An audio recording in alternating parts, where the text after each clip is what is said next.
नमस्कार बच्चों, मैं हूं जितेंद्र शर्मा। फिर से मैं आपके सामने लेकर के उपस्थित हुआ हूं। शुचि पर्यावरण कक्षा 10वीं की संस्कृत की पुस्तक थी, उसके हम पहले पाठ को पढ़ रहे थे जिसका नाम था शुचि पर्यावरण।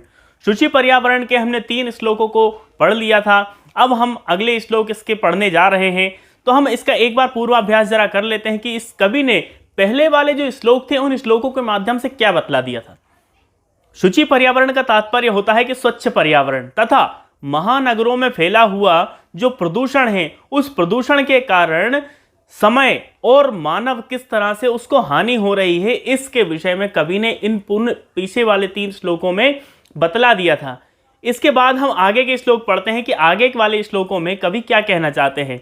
आपने अभी तक इस चैनल को यदि सब्सक्राइब नहीं किया है तो प्लीज़ इसे सब्सक्राइब कर लीजिए और इस वीडियो को पूरा देखिए, जिससे कि आपको अंत तक इसमें ज्ञान की बातें मिलती रहे। चौथा श्लोक हम पढ़ने जा रहे हैं। कंचित कालम नयमामस्मान्नगरात् बहुदूरं प्रपश्यामि ग्रामान्ते निर्झर नदीपयः पूरम् एकान्ते कान्तारे क्षणमपि मे स्यात् संचरणं शुचिपर्यावरणम्। देखिए, श्लोक का तात्पर्य है कि कंचित, अब देखो, जब कवि जो है महानगर के इस प्रदूषण से परेशान जब वो हो चुका है, इस काल चक्र से, इस लोह चक्र के पहिए से जब वह परेशान हो चुका है, शत शकटी यानम, सैकड़ों वाहनों से वह परेशान हो चुका है, तो अब वो कहाँ जाना चाहता है। कंचित कालम नय माम अस्मान नगरात बहुदूरम, कि कुछ समय के लिए, कालम कंचित मतलब कुछ, कालम अर्थात समय, कि कुछ समय के लिए मुझे कहाँ लेके चलो, नगरात बहुदूरम, इस नगर से या महानगर से या शहर से बहुत दूर मुझे लेकर के चलो। क्यों? प्रपश्यामि ग्रामांते निर्झरः नदी पयः पूरम, मैं देखना चाहता हूं ग्रामांते, जहां ग्राम शुरू होते हैं, वन शुरू होते हैं, वहां मैं क्या देखना चाहता हूं, प्रकृति की जो सुंदरता है, जैसे निर्झर है, नदी है, पयः पूरम इत्यादि चीजें जहां मिल जाती है, वहां पर हमें जाना चाहता हूं। अब देखिए यहाँ पर पयः पूरम शब्द का तात्पर्य इन्होंने क्या कहा था, तो मैं आपको बता देता हूं कि पयः पूरम शब्द से इन्होंने कहा था जल से भरा हुआ तालाब। पूरम, जब हम कई बार हम गाँव के शब्दों में यूज़ करते हैं ना, कि जैसे नदी, बारिश के समय पे, कि नदी जब उफान पे आ जाती है तो हम उसको पूर शब्द के साथ में संबोधित करते हैं। तो जहाँ कवि जाना चाहता है वो जगह है ग्रामांत, यहाँ गांव आ जाते हैं, नगर से दूर आ जाता है कवि। तो नगर से जब प्रदूषण से वह दूर आ जाएगा तो नगर के पास में उसे क्या मिलेगा, जो प्रकृति की सुंदर सुंदर वस्तुएं हैं, प्रकृति की सुंदर सुंदर कलाएं हैं, जैसे निर्झर अर्थात झरने हैं, इसके बाद में नदी है, पयः पूरम जल से भरे हुए तालाब है, इतने इत्यादि चीज़ों को, इत्यादि प्रकृति की वस्तुओं को वह कवि आकर के देखना चाहता है। इसके बाद कहता है कि एकांते कांतारे क्षणमपि मे स्यात् संचरणम्, और मैं कुछ समय के लिए एकांते कांतारे, कांतारे तात्पर्य वन में। अब वन में तो हम देखते हैं सभी चीजें मिलती है हमको, जैसे झरना भी मिलता है, पयः पूरम नदी इत्यादि सभी वस्तुएं हमें प्रकृति की जो होती है वह सब हमें वन में मिलती है। तो कभी भी कहाँ जाना चाहता है, एकांते, जहाँ एकांत हो, कांतारे अर्थात वन में, ऐसे वन में वह जाना चाहता है जहाँ एकांत हो, और क्षणमपि, एक क्षण भी वहां पर वो रुकने की इच्छा कर ले। तो ऐसे वन में, ऐसे स्थान पर वह जाना चाहता है जो कि ग्रामांत हो और वन हो, निर्झर, झरने इत्यादि से भरपूर जगह हो, वहां जाना कभी चाहता है। किस जगह को छोड़ करके? महानगर को, महानगर से बहुत दूर जाना वह चाहता है। अब देखिए अगला श्लोक है। हरित तरुणाम ललित लतानां माला रमणीया कुसुमावलिः समीर चालितास्यान्मे वर्णीया नवमालिका रसालं मिलिता रुचिरं संगमनं शुचिपर्यावरणम्। देखिए 5वें श्लोक में कवि ने कहा है कि वह वन में जाकर के क्या देखना चाहता है। तो वन में जाकर के सबसे पहले वो हरित तरुणाम अर्थात हरे हरे वृक्षों को देखना चाहता है। उन हरे हरे वृक्षों पर क्या लगी है? ललित लता अर्थात प्यारी प्यारी सुंदर सुंदर लताएं लगी हुई है, जो कि कैसी है? मनोहर माला रमणीया, उनकी जो लताओं की जो माला है, हम देखते हैं कि लताएं जो होती है वो किस तरह से होती है, एक लंबी लाइन में होती है, एक लेयर में बनी हुई होती है। तो उस लंबी लाइन जिससे कि माला जैसा आकार बन जाए, जो कि रमणीय लगती है, ऐसी माला को वो देखना चाहता है। इसके बाद कुसुमावली समीर चालिता। कुसुम अर्थात होता है फूल, कुसुमावली अर्थात फूलों की झाड़ियां।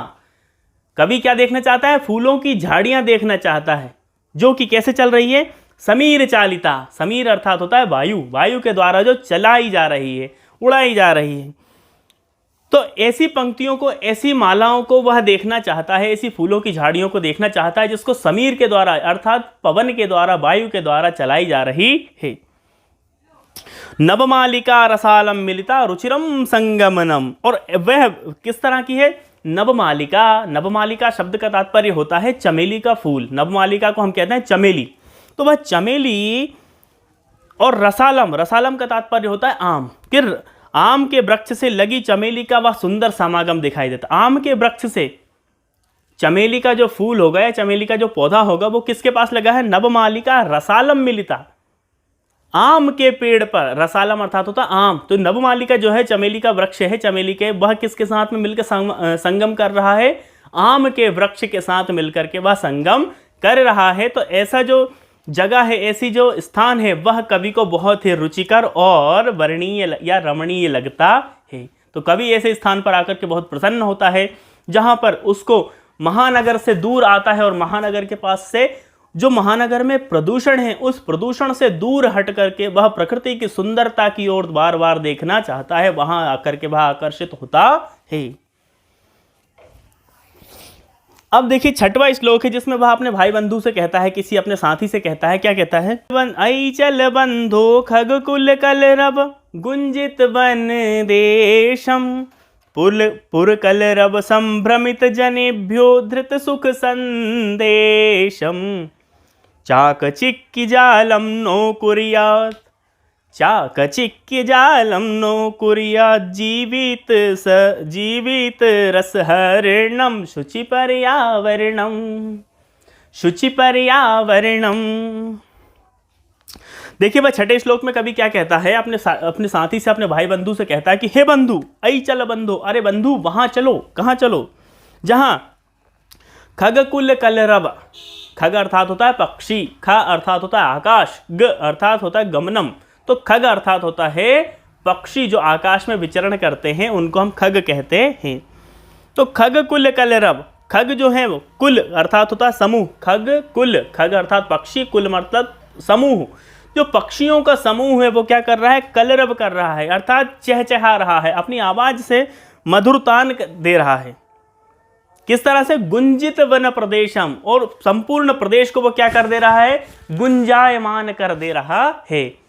तो हम ऐसे स्थान पर चलते हैं जहां पर पक्षियों का जो समूह है वह संपूर्ण वन प्रदेश को गुंजित कर दे रहा है। पुरकलरव संभ्रमित जनेभ्यो धृत सुख संदेशम।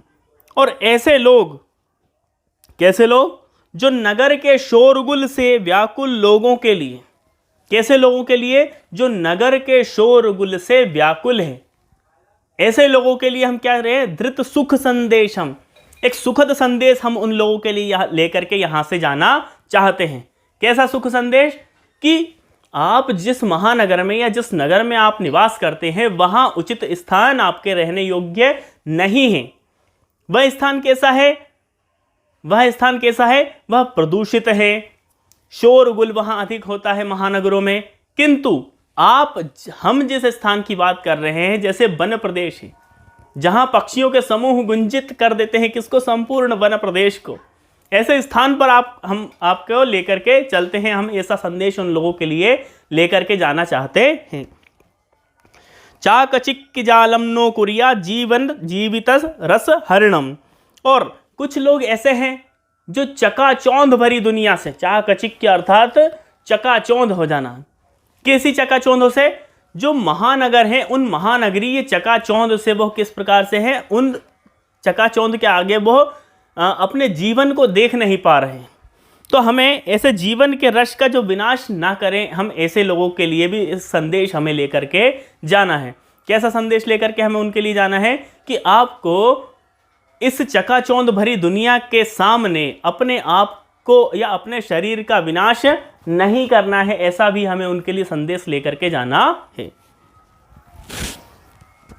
और अंतिम है, देखिए अंतिम लाइन है, प्रस्तर तले लता तरुगुल्मा नो भवन्तु पीष्टा पाषाणी सभ्यता निसर्गे स्यान्ना समाविष्टा मानवाय जीवनं कामयेनो जीवन मरणं शुचि पर्यावरणम।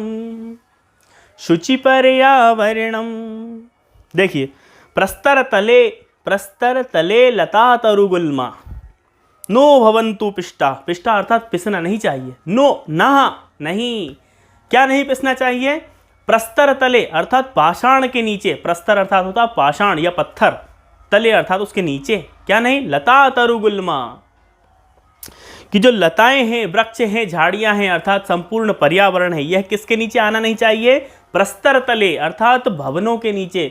कवि का तात्पर्य यह है कहने का यहाँ पर कि जो नई नई कॉलोनियाँ बनती है वो कैसे बनती है, पेड़ों को काटने के बाद में नई नई कॉलोनीज का निर्माण होता है, नए मकानों का निर्माण होता है।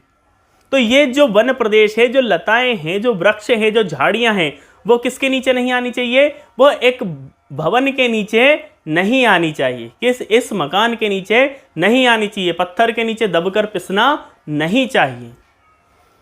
पाषाणी सभ्यता निसर्गे स्यान्न समाविष्टा, और प्रकृति, इस प्रकार से जो प्रकृति की सभ्यता है, जैसे पेड़ पौधे, पर्यावरण, नदी, तालाब, निर्जर, झरने, ये सब क्या है, यह प्रकृति की सभ्यता है। तो ये जो प्रकृति की सभ्यता है, ये पाषाण के नीचे दबकर रहना नहीं चाहिए और इसमें मिलना नहीं चाहिए, क्योंकि मानवाय जीवनम कामयि नो जीवन मरणम, क्योंकि मानव को किस चीज की तलाश होनी चाहिए, किस चीज की कामना करनी चाहिए, जीवन की कामना करनी चाहिए, ना कि मृत्यु की शरण में आना चाहिए। मानवाय जीवनम कामये नो जीवन मरणम, मानव को मृत्यु की तलाश में नहीं जाना है, उसको जीवन की तलाश में, जीवन की कामना करना है। इस तरह से मानव को बनना होगा यदि उसे आगे तक जीवन जीना है। इसीलिए शुचि पर्यावरणम, पर्यावरण को स्वच्छ रखना है अत्यंत आवश्यक है। यदि पर्यावरण को स्वच्छ नहीं रखा तो जीवन मरने के समान हो जाएगा।